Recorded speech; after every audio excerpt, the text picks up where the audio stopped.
สิรู้ว่ามันสิเป็นแบบนี้เนาะผู้เป็นพ่อเป็นแม่ก็ไว้ใจแล้วว่าพี่น้องแม่นบ่พี่น้องสายเลือดเดียวกันกับแม่พร้อมเดะหน้าพันนี่บ้านนี้ทั้งบ้านเนี่ยมีปัญหาที่จะต้องอ่าไปจากบ้านมีธุระสำคัญก็เลยให้ลูกสาวเนี่ยอยู่นำน้องชายก็คืออยู่นำหน้าเขาคือเว้าง่ายๆว่าเป็นหยังคือบ่ไปนำคือว่าเพิ่นเนี่ยก็ต้องเรียนแม่ก็ต้องไปธุระบ่รู้ว่าสิเสร็จเร็วเสร็จช้าจังซี้นะ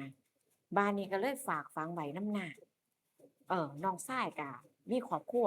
แต่ว่าเป็นช่วงจังหวะเหมาะเจาะนั่นก็คือเพิ่นเนี่ยเลิกกับเมียทะเลาะคือแบบว่าคนทะเลาะกันแล้วก็เมียหอบผ้าหนีหอบผ้าไปหาพ่อแม่ก็คิดว่าสิอยู่บ่โดนดอกบัดนี้ปัญหาก็คือว่ามันด่วนจังซี้มันฉุกละหุกจังซี้น่ะชุลมุนวุ่นวายก็เลยว่าฝากหลานนำแหน่เพราะว่าเป็นคนบ่แม่นคนอื่นคนไกล บางคนก็สิมองบางคนก็สิบ่ไว้ใจแต่บางคนก็คิดว่าสายเลือดพี่น้องจั่งใดก็ต้องอ่าเป็นใดมันก็ต้องเชื่อใจมากกว่าคนอื่นถูกบ่หมู่เจ้าว่าบัดนี้หลานก็ไปอยู่นำหลานก็เป็นวัยรุ่นเนาะกำลังเป็นตารักกำลังเป็นสาวใหม่ๆว่าซั่นบัดนี้เพิ่นก็เป็นคนที่ลักษณะแบบว่าเป็นคนบ่ย้านคนเป็นคนที่แบบว่าจั่งใดอะอ่เป็นคนที่กล้าได้กล้าเสียเป็นคนที่กล้าอ่าเข้าถึงคนลักษณะนี้นะบัดนี้ก็ไปอยู่นำหน้าแม่ว่าบ่ต้องอยู่เรือนคนเดียวย้านผู้บ่าวมาหาความคิดของแม่เดะความคิดของแม่คิดว่าย้านผู้บ่าวมาหาย้านผู้ชายมาหาลูกเจ้าของก็เลยว่าบ่ให้อยู่เรือนผู้เดียวเด้อให้ไปอยู่นำหน้าเออบัดนี้น้านี่ผู้ชายนี่ก็อยู่คนเดียวแต่ว่าเมียน่ะทะเลาะกันแล้วก็ไปอยู่นำพ่อแม่เขา ก็คิดว่าเดี๋ยวเขาก็กลับมาแหละอยู่กันรวมผัวเมียมันก็จั่งซี้แหละเป็นเรื่องปกติฟ้าวฟ้าวนำธุระเพิ่นบัดนี้ลูกก็ไปอยู่นำบัดนี้น้าผู้หญิงเนี่ยเมียเพิ่นนี่ก็บ่กลับมาจักเทื่อ2คนนี้ก็อยู่นำกันบัดนี้อยู่นำกันเนาะเออจักมันเป็นจั่งใด2คนนี้พัดวกวนเข้าหากันความเป็นจริงนี่เนาะความเป็นจริงนี่คือหลานเนี่ย เพิ่นก็เพิ่นก็น่าจะแบบว่าเคยแล้วกับผู้ชาย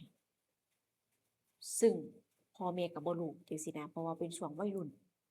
เพิ่นก็สิมักไปกับหมู่เดะเพิ่นก็สิมักไปกับหมู่ไปหาเพื่อนบอกพ่อแม่ว่าไปหาเพื่อนบางครั้งบางทีก็ออกจากบ้านปุ๊บพอพ้นสายตาพ่อแม่ก็ไปกับผู้ชาย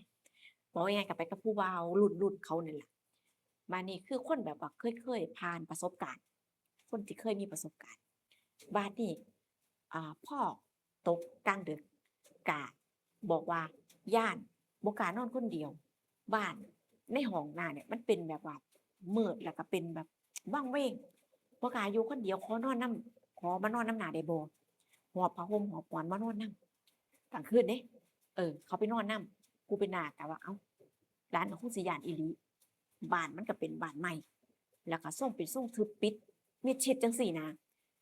บัดนี้เอานอนก็นอนก็นอนคืนแรกบ่มีอิหยังเกิดขึ้นอันนี้ตามการเล่ามาเนาะบ่มีอิหยังเกิดขึ้นบัดนี้คืนที่ 2อ่าน้าก็ถามว่าอ้าวสิบ่ไปอยู่นอนในห้องเจ้าของบ่สิมานอนหน้าอยู่บ่นอนนี่ล่ะอยู่นอนกันหลายคนมันจั่งอุ่นเพราะว่าเพิ่นบ่กล้าอยู่คนเดียวก็แปลกใจอยู่แล้วเวลาอยู่เรือนเจ้าของก็อยู่ห้องเจ้าของอยู่คนเดียวนี่เป็นหยังคือสิว่าบ่กล้าอยู่คนเดียวจังซี้นะ เดี๋ยวความสงสัยผู้เป็นน่ะก็สงสัยน่ะใช่บ้านนี้พอตกกลางดึกเนาะเออ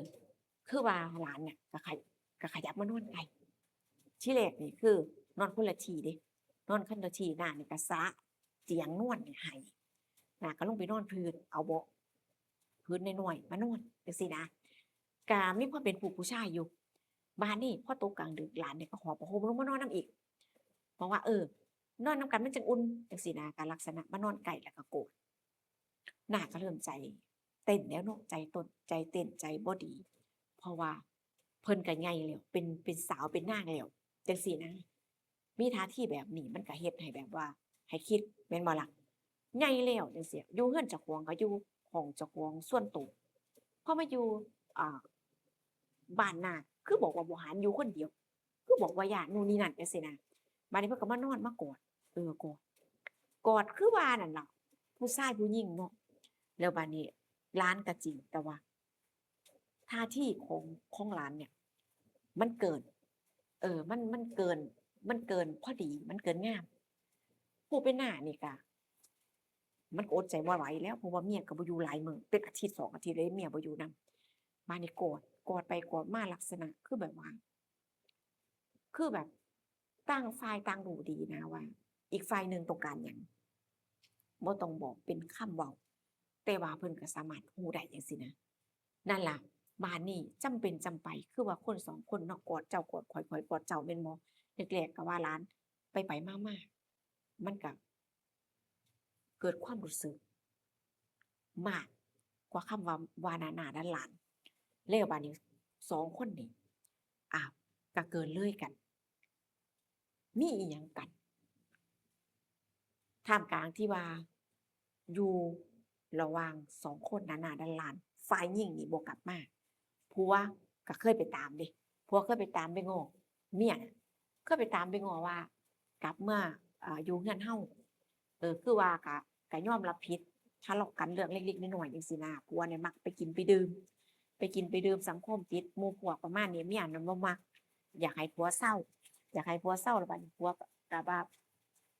คนเฮามันก็ต้องมีเพื่อนแม่นบ่มันก็ต้องมีเพื่อนมันก็มีสังคมบ้างเป็นหยังคือบ่ใจกว้างแหน่จังซี้นะมุมของผู้ชายเมียบ่กลับมาบัดนี้คือระหว่างหน้าร้านนี่ก็อยู่นำกันเป็น2อาทิตย์บัดนี้ก็สนิทกันมากขึ้นแล้วก็มีความสัมพันธ์กันลึกซึ้งกันแบบว่าฝ่ายพ่อแม่นี่บ่รู้ก็บ่รู้ว่าลูกสาวเจ้าของสิเป็นแบบนี้แม่นบ่ล่ะจักแม่นไผเป็นใจจักแม่นไผให้ท่าแม่นบ่ล่ะสิโทษฝ่ายหญิงฝ่ายชายฝ่ายเดียวก็บ่ได้เดะเอาถ้าเกิดว่าผู้หญิงคิดอย่างเดียวถ้าเกิดผู้ใหญ่เป็นผู้ใหญ่แล้วเป็นหยังคือบ่รู้จักหักห้ามใจเป็นหยังคือบ่รู้จักยับยั้งชั่งใจแม่นบ่ก็สิมีความคิดเป็นจั่งซี้ก็สิคิดไปจั่งซี้เดะว่าอ่าเอื้อยนี่ก็สิว่าโตน่ะเป็นผู้ใหญ่แล้วคันว่าหลานมันเป็นแนวนั้นเป็นหยังบ่จักตักเตือนมันเป็นหยังบ่จักหักห้ามใจเจ้าของเป็นหยังคือไปคล้อยตามเจ้าของน่ะอายุหลายแล้วคือบ่จักคิด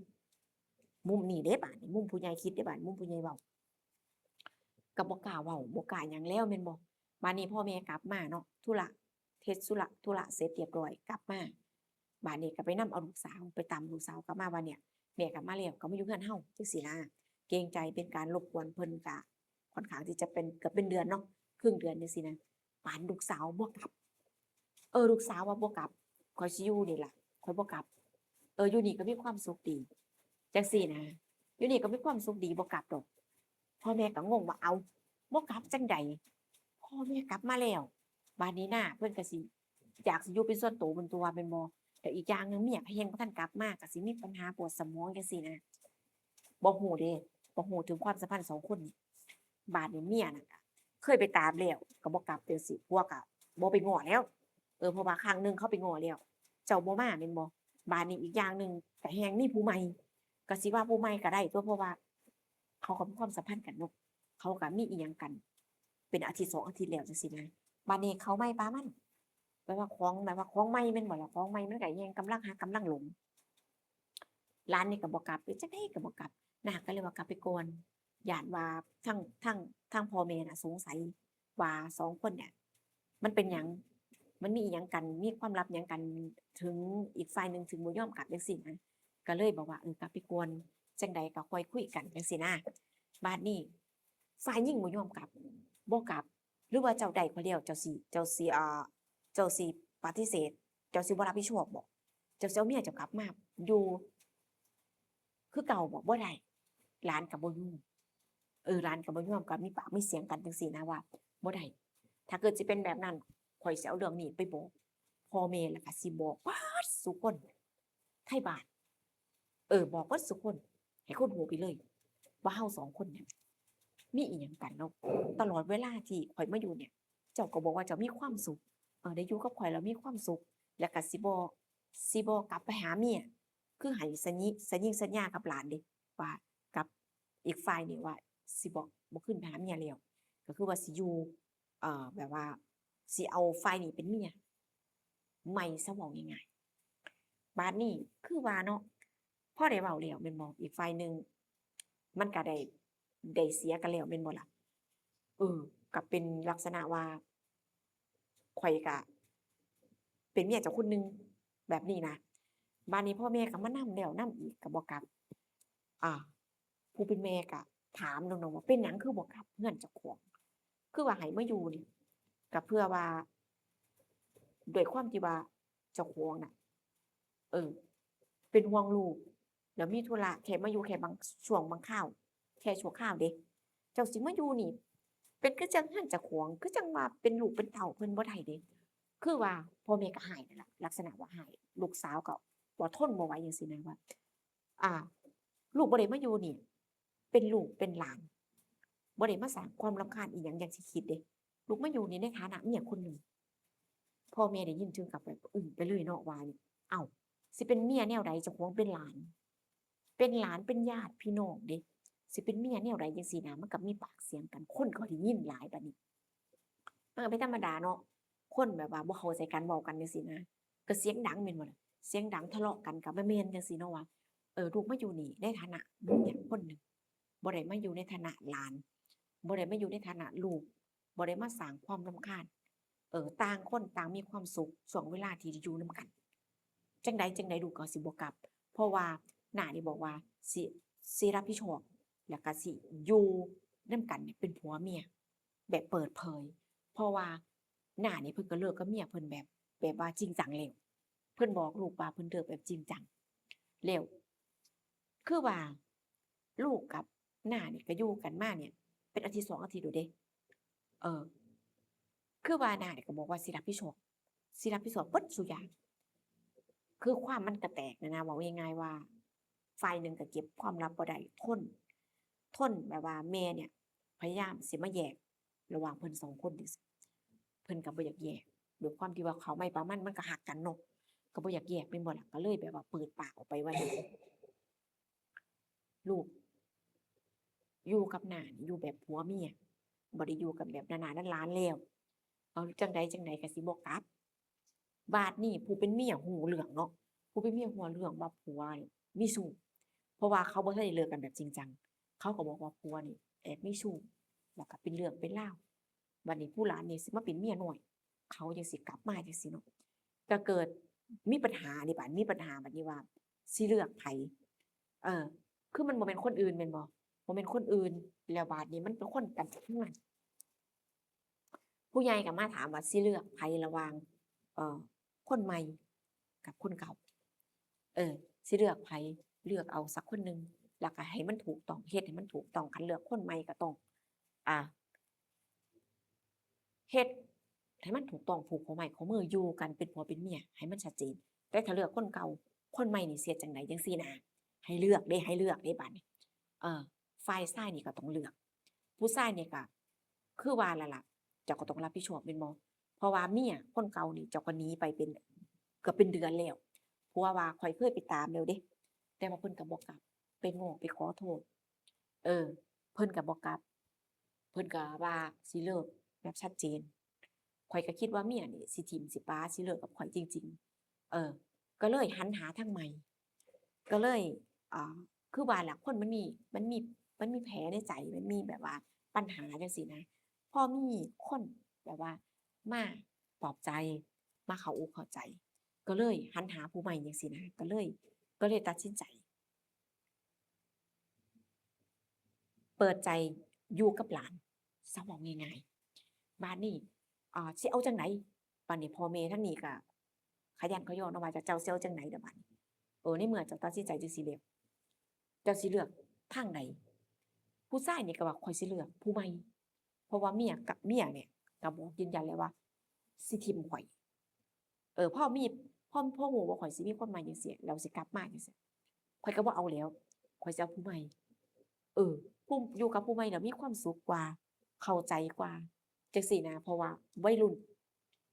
แล้วบัดนี้ก็อาจสิใหม่ๆเนาะอาจสิใหม่ๆแล้วก็สิมีความคิดแบบว่าคือยังบ่มีทันมีความคิดแบบผู้ใหญ่จังซี้นะบัดนี้ผู้เมียนั่นก็บ่ยอมข้อยบ่ทันว่าข้อยสิปาเดะจังซี้นะก็คือง่ายๆว่ามาทวงสิทธิ์อิหยังจังซี้ล่ะ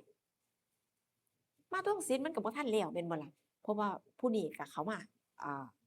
สวมรอยแทนเออก็คือว่าเป็นเมียใหม่แล้วจังซี้นะ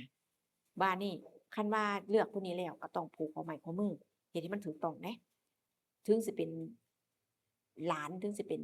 ญาติพี่น้องก็สร้างแต่ว่าถ้าเจ้าตัดสินใจแบบนี้แล้วพ่อแม่ก็ว่าให้ผูกข้อไม้ข้อมือให้ผู้ใหญ่รับรู้ เออฝ่ายที่ว่าเลิกก็เลิกกันไปจังซี้นะก็สิมาเรียกร้องอิหยังบ่ได้จังซี้นะคือด้วยความที่ว่าเว้ากันเนาะเว้ากันแล้วบัดนี้ผู้หญิงอีกฝ่ายหนึ่งก็ไปแล้วจังซี้นะก็ไปแล้วก็บอกเลิกเต็มปากเต็มคำบอกผัวมาจังซี้ก็สิมาเรียกร้องอิหยังบัดนี้แม่นบ่เออเท่ากับว่าผัวเนี่ยก็ได้เมียใหม่ผลสุดท้ายเมียก็สิกลับมาหาผัวก็บ่เอาข้อยได้เมียใหม่แล้วข้อยบ่เอาเอาเรื่องแบบนี้ก็มีเดะมื้อเช้าเรื่องระหว่างน้าๆหลานๆ บางคนว่าบาดติญาติพี่น้องก็เอากันเออข้อยก็บ่ฮู้คือกันเดะว่ามันเป็นนำหยังขนาดพี่ๆน้องๆพ่อแม่เดียวกันเขาก็เอากันเดะบัดนี้ขนาดว่าพ่อลูกมีให้เห็นในโทรทัศน์เนาะพี่น้องในทีวีเนาะในข่าวนะให้เห็นมากมายก่ายกองโอ๊ยสมัยนี้มันเป็นนำหยังก็บ่ฮู้ว่ามันเป็นมาตั้งแต่สมัยก่อนนั้นหรือว่าเพิ่งเป็นก็บ่ฮู้เพราะว่ายุคสมัยมันโลกเนาะมันทันสมัยน่ะนะมีหยังแหน่เล็กๆน้อยๆมีเรื่องหยังก็เป็นข่าวให้คนได้เห็นให้คนได้ฮู้มันก็เลยกลายเป็นว่าตามยุคตามสมัยมันนั่นล่ะพี่น้องอันเหตุผลความรักเนาะมันก็เป็นเรื่องที่ผิดแต่ว่ามันก็สิผิดตรงที่ว่าเอ่อเครือญาติจังซี้นะพี่ๆน้องๆจังซี้นะก็อาจจะเป็นแบบว่าเรื่องแปลกสำหรับสายตาคนมองบางครั้งบางทีนี่พ่อแม่ก็รับบ่ได้เดะเออแต่ว่าคือว่าแม่เพิ่นเรื่องเนี้ยแม่เพิ่นน่ะรับได้ถ้าในเมื่อมันเป็นแบบนี้แล้วก็สิแยกเขาได้จั่งใดเพราะว่าเขารักกันน่ะนะเขารักกันแล้วเขาก็อยู่นำกันแล้วมีอิหยังก็แล้วจั่งซี้แม่นเจ้าสิแยกไปแล้วบัดนี้ลูกสิอยู่จั่งใดแม่นบ่เออสิเอาไผมารับผิดชอบแทนถ้าเกิดว่าอยู่ๆไปแล้วถ้าเกิดว่าเพิ่นป่องขึ้นมาล่ะเพราะว่าเขามีอิหยังกันบ่รู้ว่าตั้งแต่ตอนใดจังซี้นะ ดีเสียกว่าสิให้ให้มีคนรับผิดชอบให้เป็นแบบว่าออกหน้าออกตาเดี๋ยวมันมีผัวเป็นตัวเป็นตนเสียแม่นบ่ล่ะเราก็คิดถูกอยู่เดะข้อยก็ว่าเนาะสิไปห้ามเขาหยังสิไปแยกเขาหยังแม่นบ่แล้วอีกอย่างหนึ่งเขาก็เคลียร์กับเมียของเขานั้นได้แล้วเคลียร์กันได้ทุกอย่างก็โอเคสมบูรณ์หมู่เจ้าว่าสมบูรณ์บ่มันก็อาจจะสมบูรณ์ในเรื่องที่ว่าต้องมีคนรับผิดชอบแต่ว่าในฐานะที่แบบว่าญาติพี่น้องเนาะสายเลือดเครือญาติจังซี้มันก็ดูบ่เหมาะสมนั่นล่ะนะก็เข้าใจอยู่ถึงความเหมาะสมทุกคนถูกต้องแต่ว่ามันก็บ่มีหยังที่จะไปแยกเขาได้เดะมันคือความรักระหว่างคนสองคนเอามาเว้าสู่ฟังซื่อๆพี่น้องเขาบ่ได้ไปสนับสนุนเขาบ่ได้เห็นดีเห็นงามให้อ่าคนอ่ารุ่นหลังหรือว่าคนที่เบิ่งคลิปเนี่ยทำตามเดะ บ่ได้มีจุดประสงค์จั่งซั้นเพียงแต่ว่าเอามาเว้าสู่กันฟังเนาะพี่น้องเนาะเจอกันคลิปหน้าเดี๋ยวผู้สิมีเรื่องเล่าหยังมาเว้าฟังอีกส่วนคลิปนี้น้ากับหลานแอบไปสู้กันได้จบลงแล้วเจอกันคลิปหน้าพี่น้องแล้วก็ถ้าเบิ่งว่าผู้สิมีเรื่องหยังมาเล่าให้ฟังอีกเด้อส่วนคลิปนี้ไปแล้วนะคะสวัสดีค่ะ